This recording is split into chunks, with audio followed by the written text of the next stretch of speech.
Ayun mga kalapatids, magandang gabi sa inyo.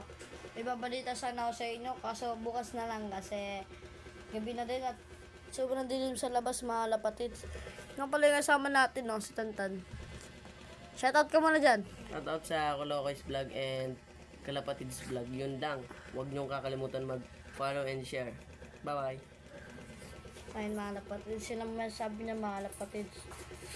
So, kwento ko na lang sa inyo mga kalapatids kasi yung mga kalapatids, yung natin, yung Black Widow natin, di ba?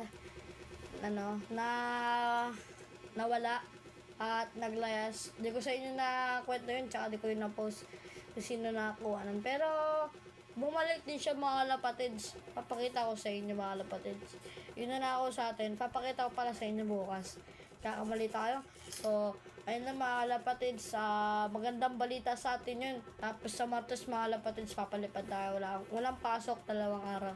Sa Martes papalipad tayo. Kasama natin yan. Anong sabi mo? Sana sa kalapatin natin kapag nagparanda tayo. Sana makauwi sila na maayos at di sila mahabol ng Falcon mga kalapatids. So, ayun na mga kalapatids. Yun ang talaga masasabi niya. So, paano mga kalapatids? Hanggang dito na lang. So, bibilang na mga kalapatids. 1, 2, 3. Bye-bye!